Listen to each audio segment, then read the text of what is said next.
Oh, welcome back, guys. Let us continue and see what we can find about the Dark Man.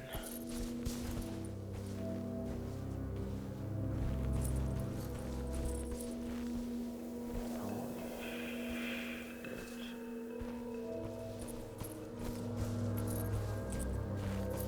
shit. These light the way.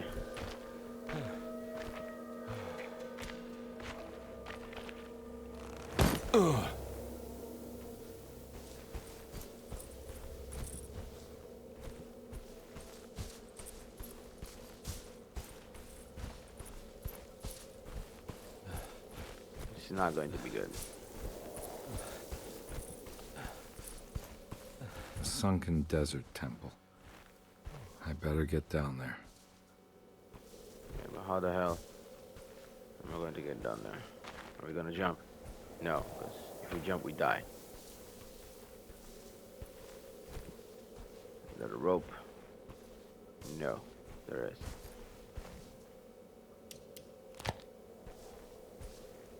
There's something there.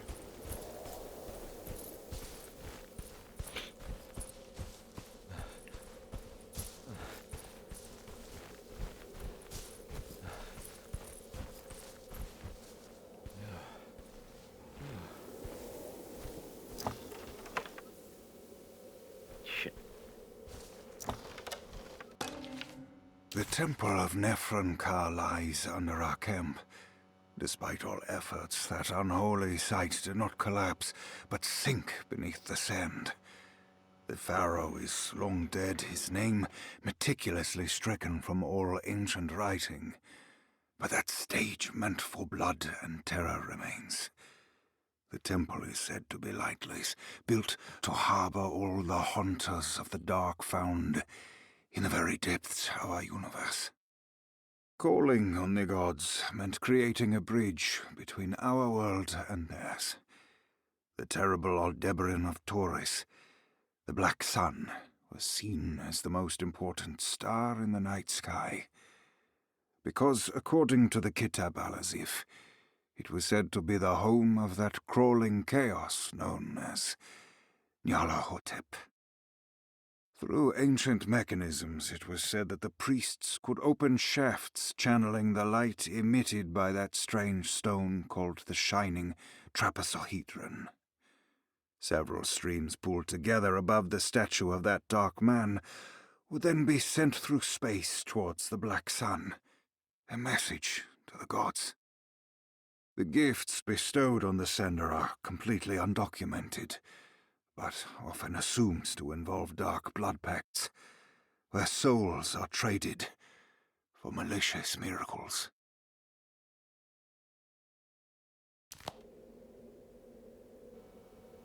Okay. He wasn't a magician. He was a priest of some kind. Alright.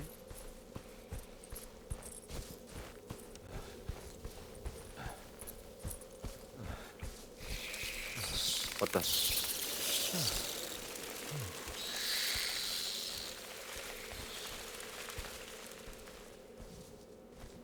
Here we go. Don't go. Please. Why? Why would you have to do this?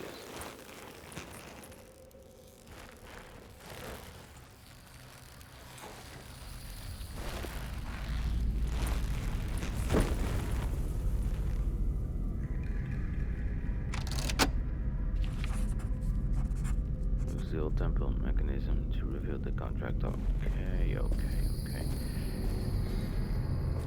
It's the star constellation from one of Jeremy's books. The Taurus. That one star's clearly bigger. Must be important. I got a feeling this is it. This is where the contract is hidden. But how do I get to it? And an eye right there.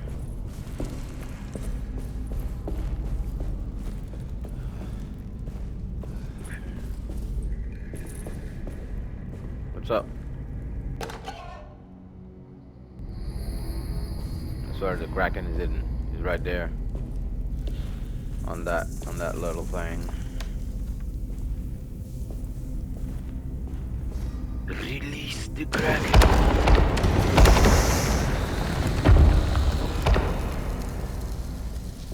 The hell?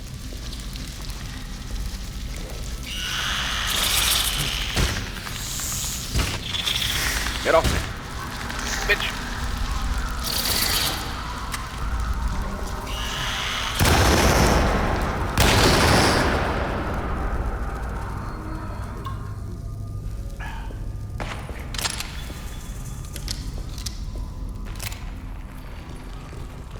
Yeah, right. Flying bitch.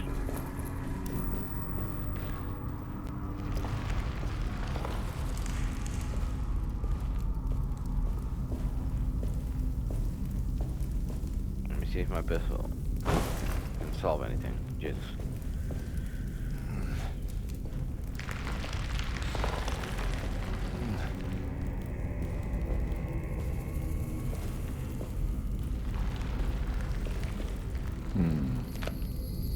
There's something missing.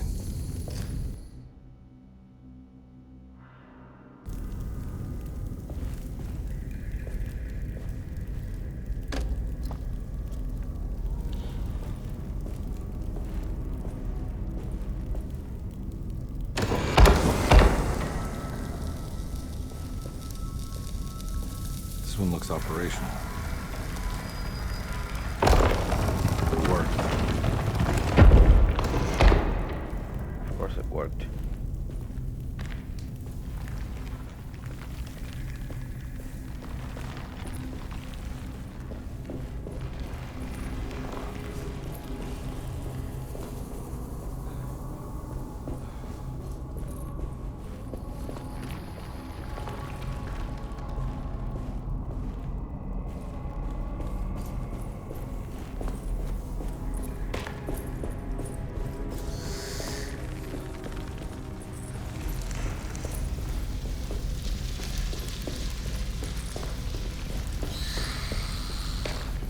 No. If you come behind me, I will shoot your ass. He's coming, he's coming.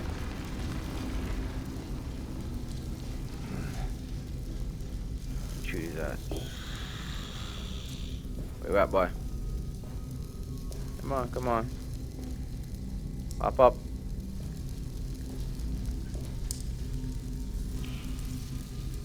I ain't screaming no more. I'll bust your face.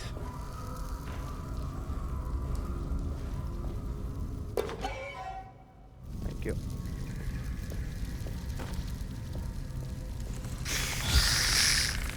What? Wait, what? Are they spawning? They are spawning. Alright. Let's see.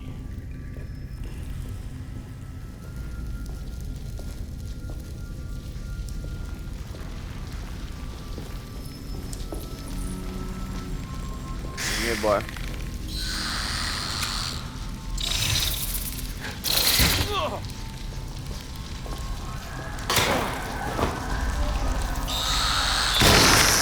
Shut up. What the fuck?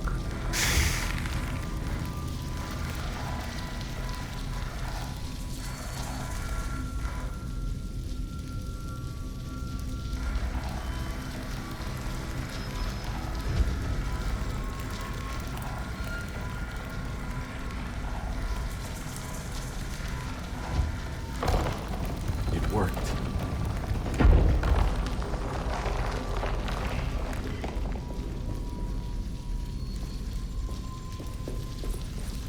Okay.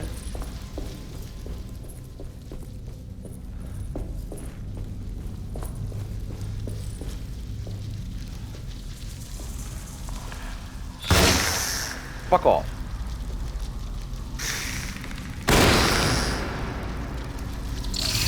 Yeah. You're right.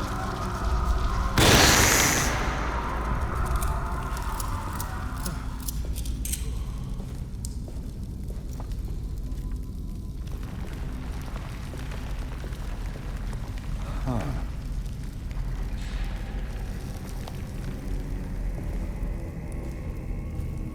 I have to get lenses for all of them, or is it the other one?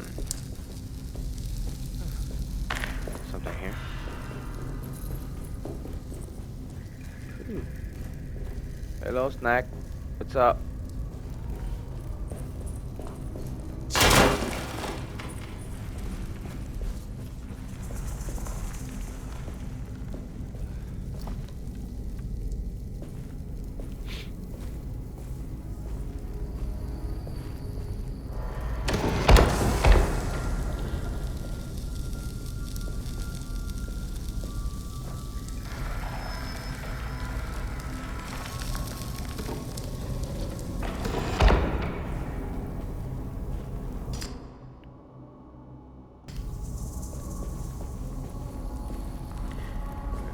Okay.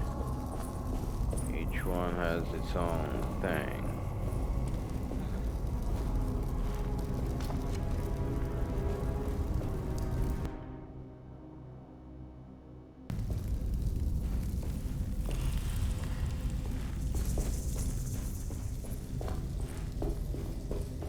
There's a stone right there. I cannot break that one.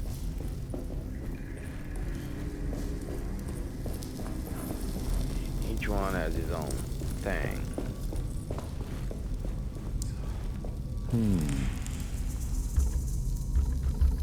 The star is not for here. It's to that one.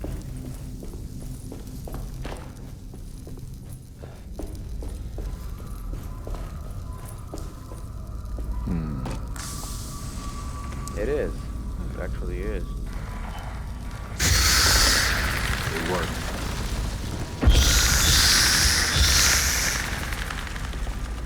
Nice. They all died. Bitches.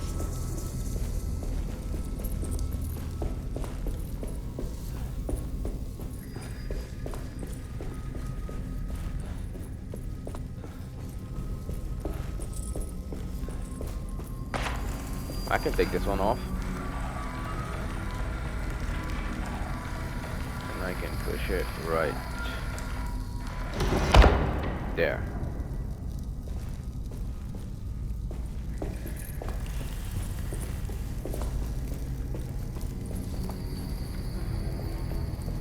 And open all the boxes, and it ain't gonna be nothing on them. Shit. My cat just creeped me out. Why are you creeping? Why are you creeping? Shit.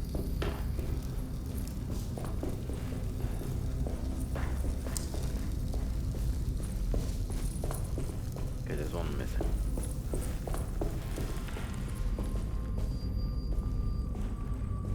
Where did I came from?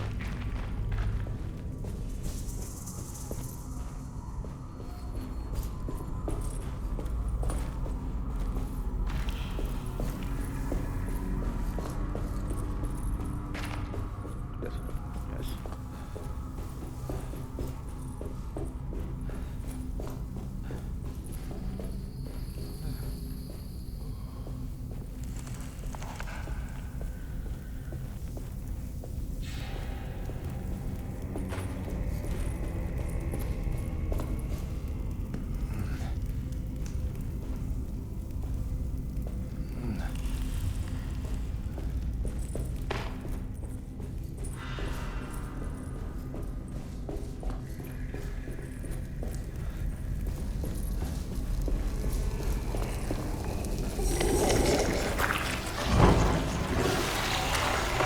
There's no way.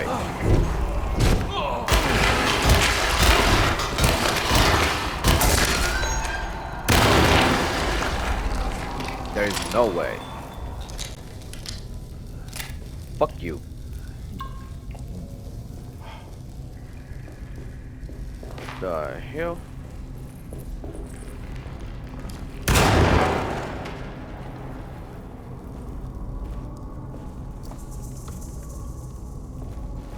I want to try this one. So they're here. So yeah. You can try this one. Let me investigate first. Oh shit, dead people and shit.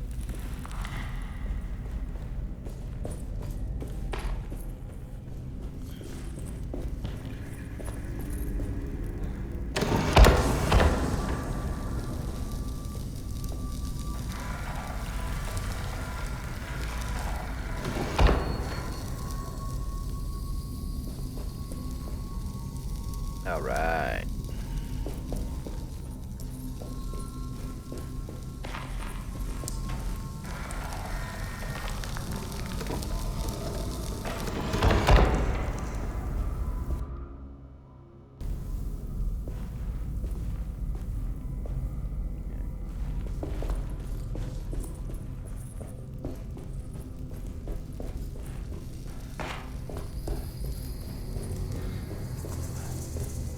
I wasn't going to die here.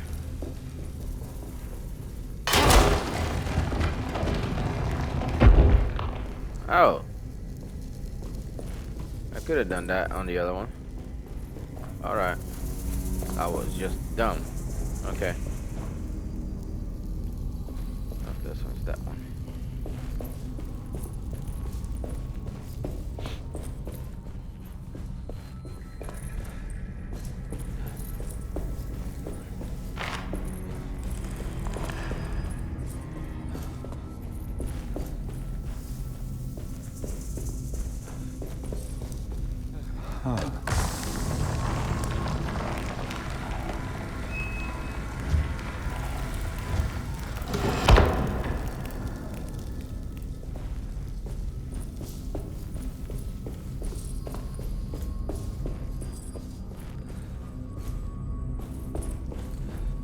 Now it's this one.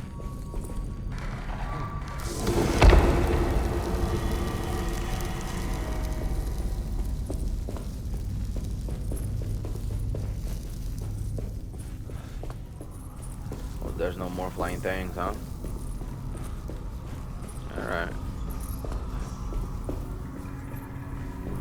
Got burned by those rays. Good.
Ready to collapse.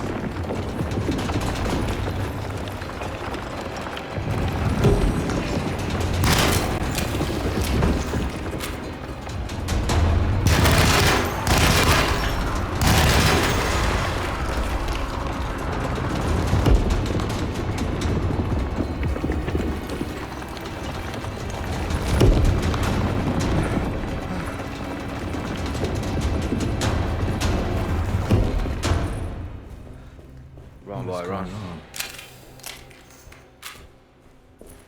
I know what's going on.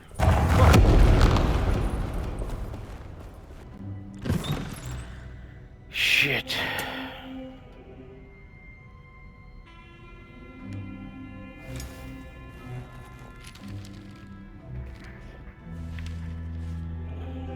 knowledge, psychological trauma, breakthrough barriers of self-deceit, temperamental behavior. These are the Dark Man's terms. The contract. Huh? Oh, he's there.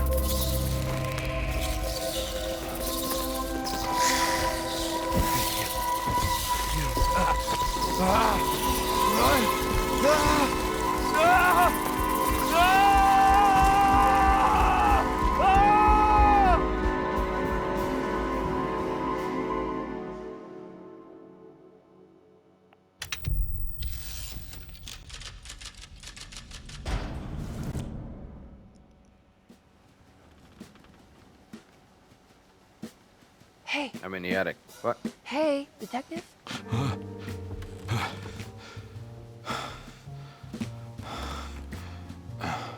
What are you doing? Oh, I found something. Great. Was it alcohol? God, no, I just got the wind knocked out of me. I think I know how to break the contract with the Dark Man. What exactly does that mean? Everything going back to normal. All right. I found some more information on Dorsetto and the patients. There are some seriously strange things going on here. I'm pretty sure 2 of the patients are dead, and maybe even the clerk. Oh, yeah. I kind of just gave up on worrying about that. Well, just keep your eyes open, I suppose. What were you doing again? Jeremy made a pact with the Dark Man to keep all the madness locked inside Dorsetto. All right. I'm gonna break it. I just have... Where is it? Where's the talisman? It's around your neck? Ah! Ah! I worry, Detective. Don't, I'm fine. I worry that you're not much help on this case. At least you're a good distraction. Trust me. You're getting your money's worth. At this rate, I'm an absolute bargain. I am. Really am. So what's up? Okay.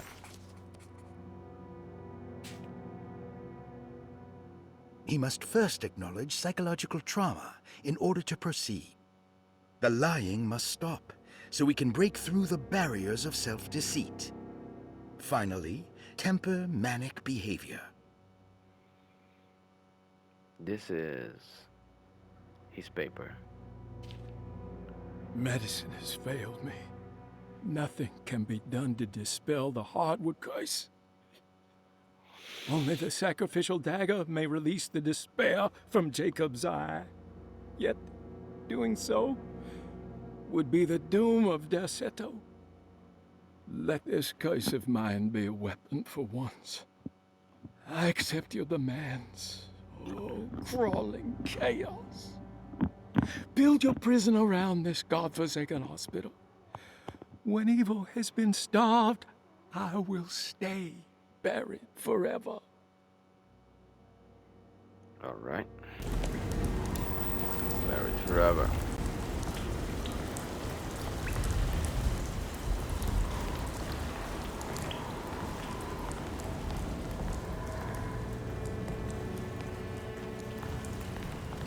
Shit. Come on, come on.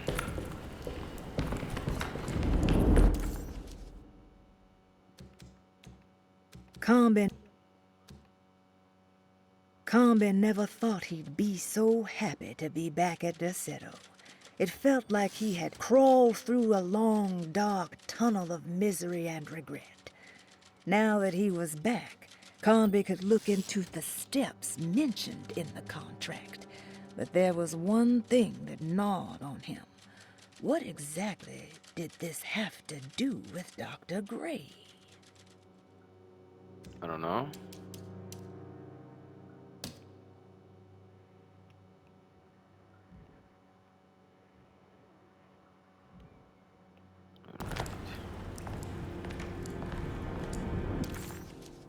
I need to go to Dr. Gray's.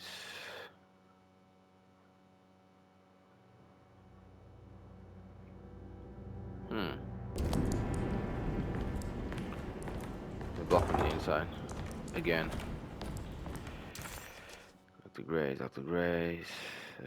I have things he do in Baptiste's room, Jeremy's room, the sitting room, Grace, and Cassandra. Shit.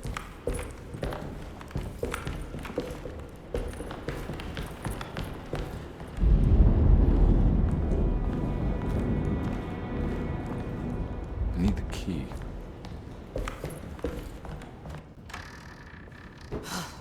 Got to be around here somewhere. He wouldn't leave this house. I don't know what to think anymore. You run into that detective fella? Who is he? Can he be trusted?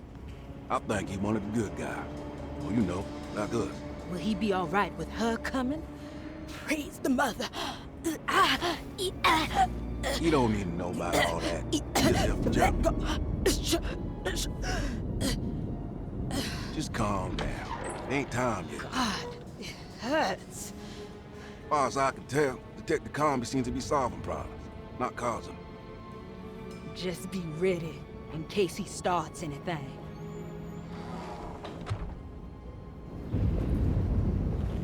Are they helping or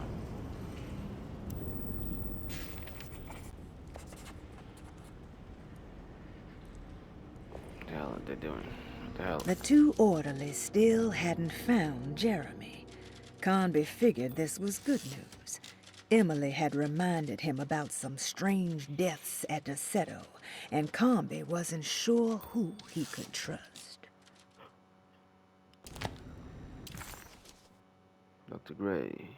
Gray's office. Right there.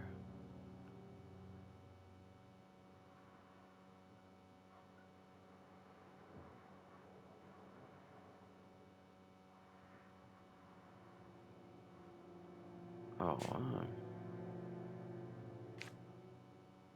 fucked.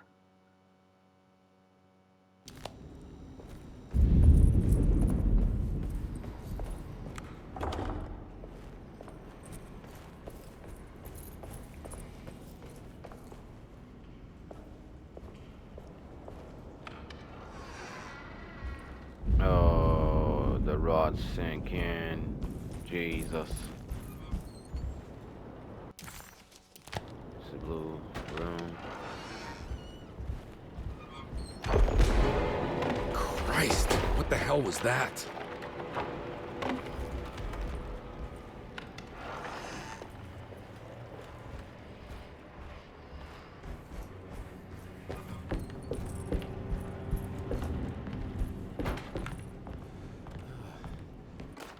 We must have faith that Jeremy's pact with the Dark Man is a bluff.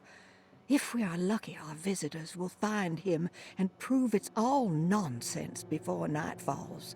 What is true is our attempt to call on her. Too many things have happened for this evening to be in vain. Think of Jack and Cassandra, even Perosi, whose circumstances I can't understand. Grace is a goat without horns. She knows it and will play the role. You must talk to your brother, Baptiste. I worry that he will fail us. Mrs. Thompson. You wanna sacrifice her? Shit. Something in the bathroom. Jesus Christ. What is it?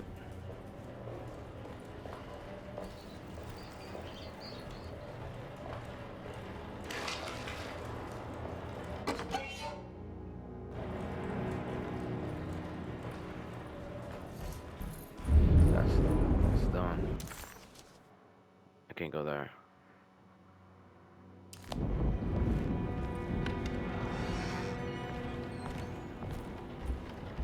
Something here as well. Lunacy and the Astarte Artist Colony, a monograph by Yael Klein. In early 1909, the old Derceto plantation outside of New Orleans was turned into an artist's colony. 3 famous European artists rented the house and the surrounding land from the owner, the Ledoux family. The colony was chiefly run by Sebastian Cortez, who was playfully dubbed the captain by his collaborators, William Arges and Heinrich Kassel.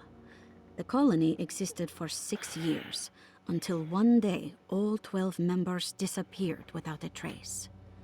It is widely believed that their disappearance is connected to the disastrous hurricane that passed through on September 29, 1915, but nothing truly supports this claim. What is known is their frequent participation in New Orleans nightlife, their love for hosting parties, and their elaborate contributions to the Mardi Gras parades as the Pirates of Pontchartrain. Accounts of their lifestyle can be found in almost every gossip column. It can effectively be summed up as carefree and bohemian. In late June 1909, the name Astarte first appeared in the newspapers. Cortez said the name came to him as he was painting. There is never any claim to knowing about the ancient Phoenician fertility goddess with the same name before this time. His fellow colonist Heinrich Kassel did know, because he later produced sculptures that show clear references to ancient idols of the goddess. It's impossible to know for sure how this name suddenly made an appearance, but it is interesting because of Derceto's history. Even the name Derceto is the Greek name of a Syrian fertility goddess. In the case of naming the plantation, Derceto was certainly not an accident. We know that Elijah Pickford intended to build a temple for his cult, for he had distributed pamphlets 2 years prior to the purchase of the land, advertising his intentions. His followers were estimated to be almost 100 men and women, mostly sailors, Maroons, and Cajuns, when the plantation was built. To outsiders, Derceto registered as an ordinary slave plantation, which enabled Pickford and his flock to remain hidden for decades. The official story is that the cult lasted until 1862, when the Union Army came and burned down the plantation and scattered all who lived there. Following the Civil War, new people started to congregate in the ruins of Derceto to invent a new fertility goddess, the Shub-Niggurath. As much as Derceto is a particular name to have heard of, it's not entirely uncommon among the learned. Astarte is equally known and could have been subconsciously chosen by well-read artists. Shub-Niggurath is, on the other hand, very uncommon. Almost impossible that anyone in Louisiana would have heard that name. The name is referenced only in rare books like Unaussprechlichen Kulten and the Necronomicon, and is believed to be a bastardization of Arabic words meaning pertaining to the dark young. The few paragraphs printed on the goddess are so upsetting that no one in their right mind would want to build a religion resting on such qualities. The Shub-Niggurath cult was hard to get rid of, but it is believed that despite the police jailing and killing several cultists over the years, the main culprit in the cult's demise is the cult itself, which seems to line up with every instance of cult activity on Derceto's grounds. When Captain J.W. Norton of the Union Army arrived, he described the people at Derceto as malnourished and maniacal. As much as the army tried to save them, they fought back with fervor, as if nothing was going to stop them from slowly destroying themselves. While the disappearance of the Astarte artist colony remains a mystery, the recurring motif seems to suggest that their fate involved lunacy and a hunger for self-sacrifice to that fertility goddess with 1,000 names. Okay, they're all crazy. They're all crazy people. Alright.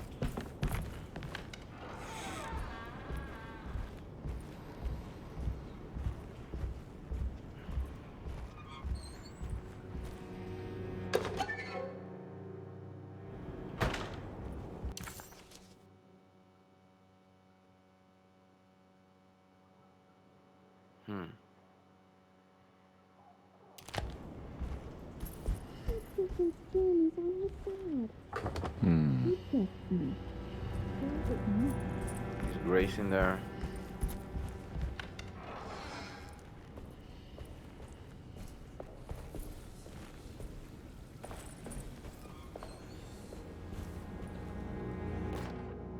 Mrs. Thompson, I understand the last week has been busy.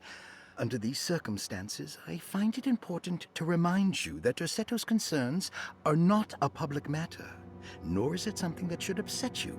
Please continue your excellent work and don't spend a thought on the death of Perosi or, more importantly, the suicide of Cassandra Beauregard. They should mean nothing to you or the staff. I rely on your loyalty and trust that your close kinship with the Tabois siblings will keep Derceto's secrets hidden. Dr. Gray. Son of a bitch, he knew.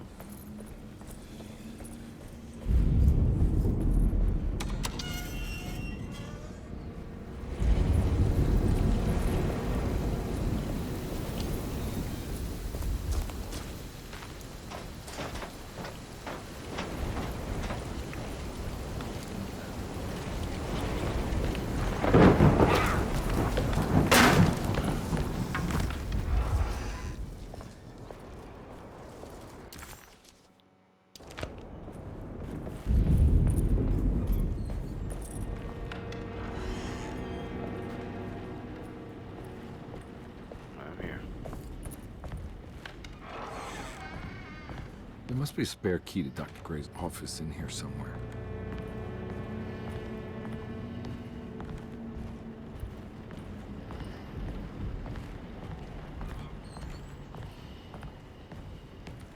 I don't have the combination for this.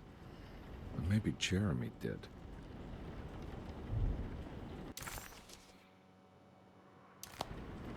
That's what we're gonna get in Jeremy's room.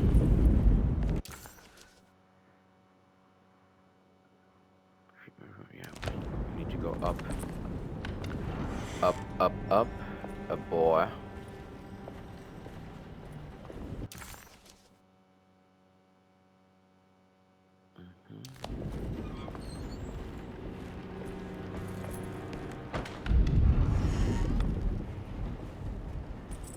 As long as the bear stays still, I'm good.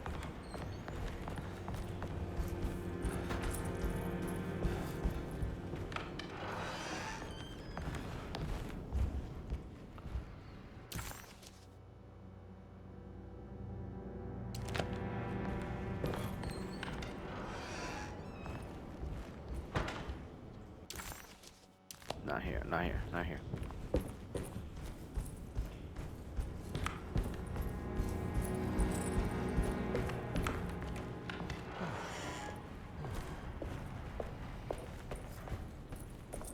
They got out through there.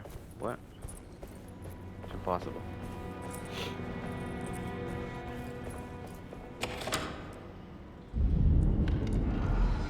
I've unlocked this door already. Second time I did unlock this one.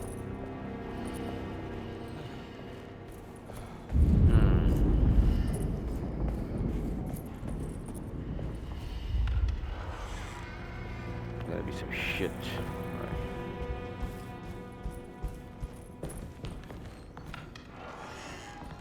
At these room. The thing is, we never know where they are.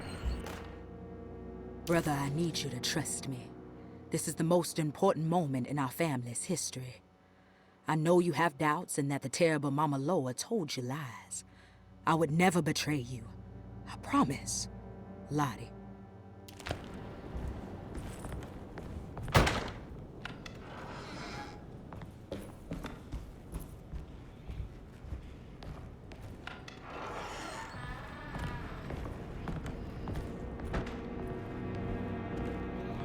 Did betray you, Batiste.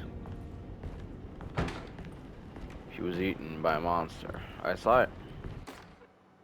Detective Comby, I'm terribly sorry that my niece has pulled you into this mess. Please, with all my blessings, take her away from this cursed place. I have destroyed that eater of worlds and locked it away in the attic and retreated to a place of hiding. Tell Emily I'm safe. Tell her all the lies you can think of to make her listen. Take her back to New Orleans. Sincerely, Jeremy.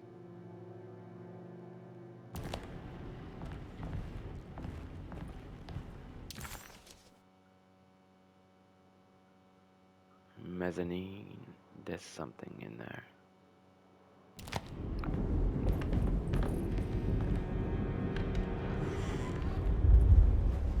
I don't know what it is, but there's something in there.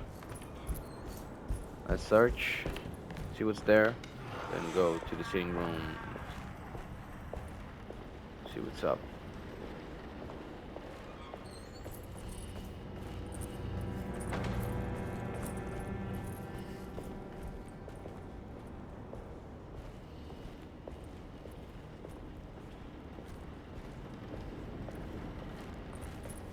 So I drink with the girl. No, there's nothing here. Peace, homies. Go out there, go there.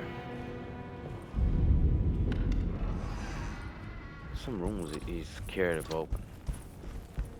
I don't know why.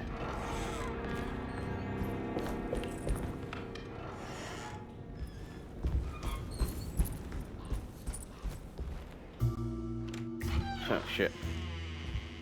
There we go. Detective Conby. Good to see you again. Solved your case yet? I'm trying. Hey, Grace, you okay? Oh, she is just peachy, Detective. Are you looking forward to the Feast of St. John, Grace? I can't wait. Kids, ain't they great? What exactly are you planning for tonight? Oh, not much. We eat, we drink, we pay tribute to the wishing tree in the conservatory. The usual. Then why all the excitement? There is just something about tonight. Something's different. I think we all feel it. Besides, we got ourselves some new words for the prayer thanks to your buddy Jeremy. She'll come and turn the world inside out, and things will begin again. That sounds strangely threatening. You should come.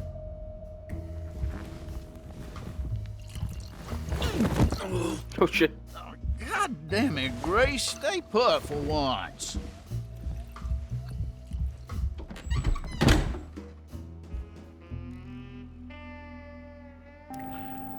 Okay, that's for the office. Thank you for the key. I better hold on to these. Wouldn't want them to get lost.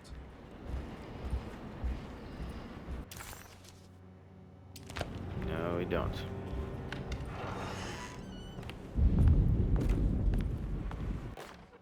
Jeremy knew that the only one who could help him now was the guest in room number 3. The room seemed to have been empty for so long. But that wasn't allowed to be true. The story needed to be different. To include something from the outside, he would bring the guest back to room 3 and show them what was in that safe. 913. But those were not the right numbers. That was the combination for the safe in the clerk's office. All right.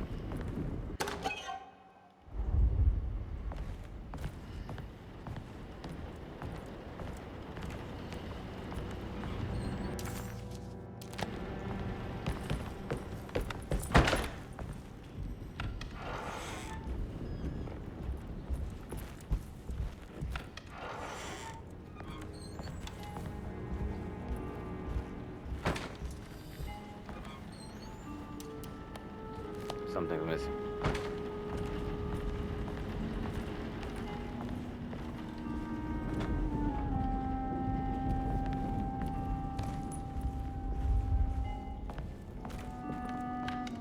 This is for ladies.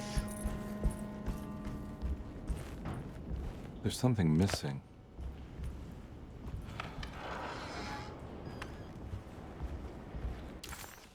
Where is the empty room? It's the attic. Fuck, I don't want to go there. McCarthy was a deadbeat. His mere presence annoyed Conby. It was like watching the worst version of himself mock him by simply being worthless. While Conby enjoyed watching the child outplay the drunkard, there was something terrifyingly familiar about Grace. It was taunting him, like he was supposed to remember, but couldn't. Break through the barriers of self-deceit. Take a look inside the empty room. What is the empty room?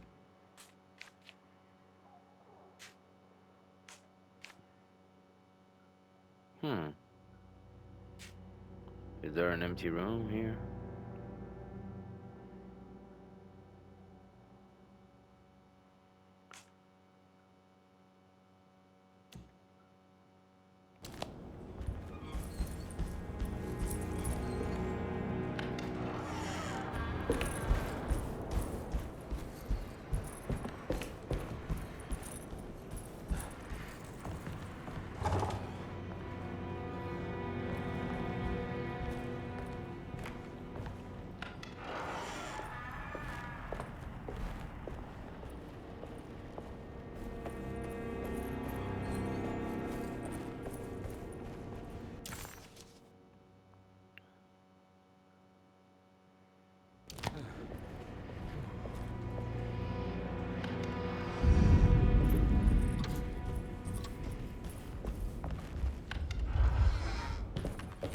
To go to the clerk's office.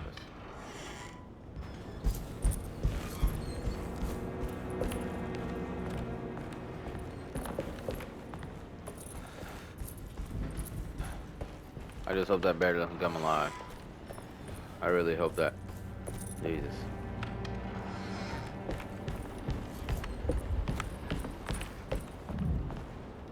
It's 913.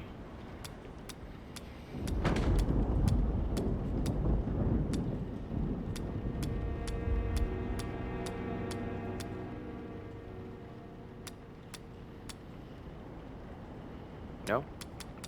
Okay.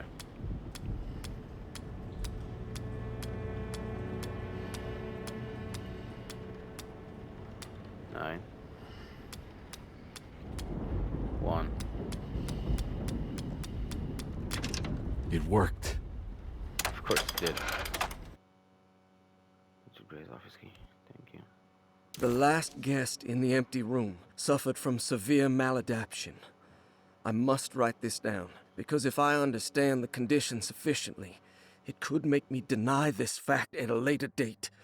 And there is reason for me to think I may come to suffer the consequences from this dysfunction, as some who came in contact with the guest seemed to adopt a new worldview in which everything was predetermined but broken.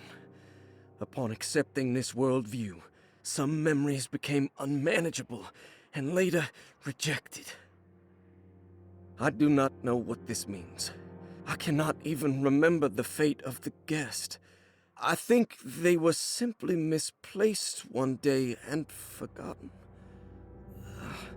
Just like all documents pertaining to this guest, they have all been destroyed, or they never existed in the first place. Who wrote this? There has never been a guest in the empty room.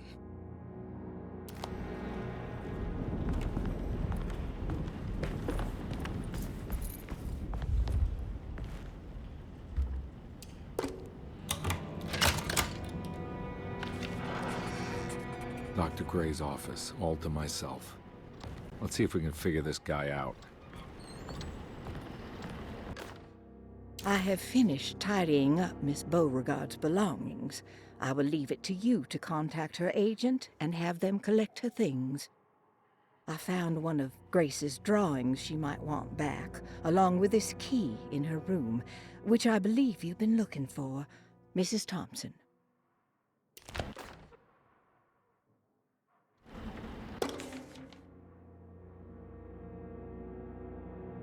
This is where McCarthy has hidden my favorite young. It's very important.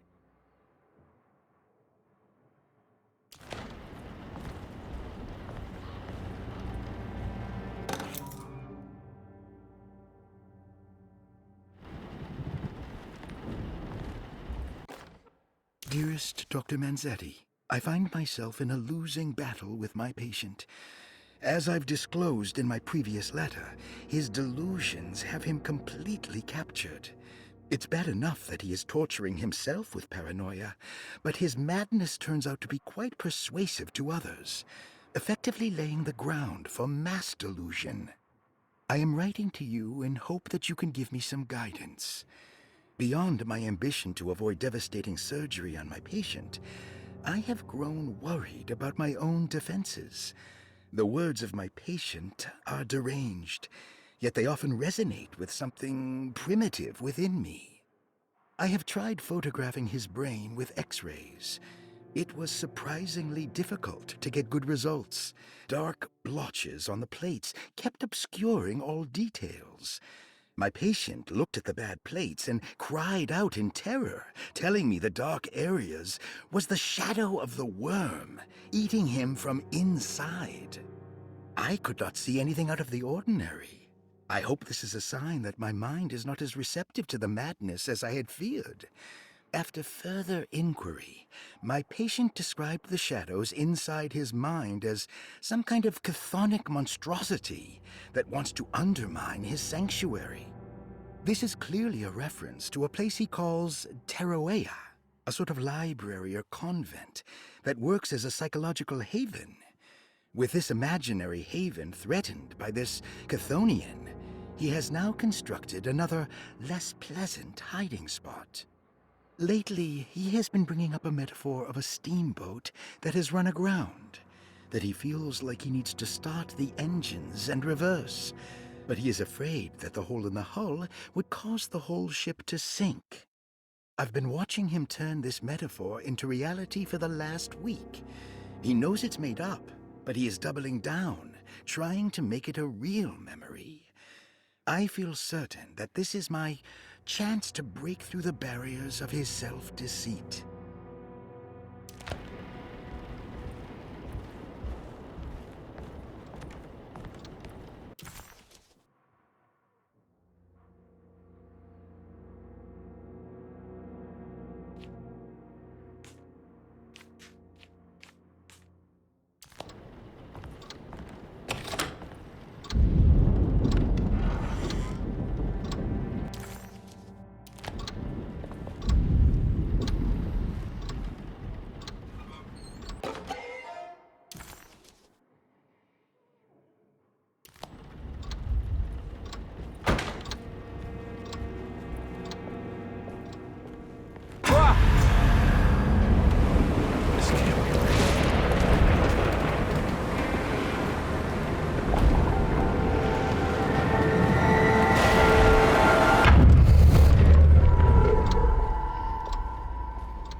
Dr. Gray was somehow mixed up in this business with the Dark Man, Detective Conby decided. He had to be. Either Dr. Gray was using the idea of the Dark Man to manipulate and torture Jeremy, or the Dark Man was an actual powerful being possessing Jeremy. And in that case, Dr. Gray was simply a stooge. Maybe both could be true at once. Conby felt his mind racing in all directions. No matter what, he had to find a way to break the pact. That was what Jeremy said was needed. It didn't even matter what was true or not. If Jeremy wouldn't leave Derceto before the contract was broken, then Conby had to make it happen. He just wished the steps on the contract made a little more sense.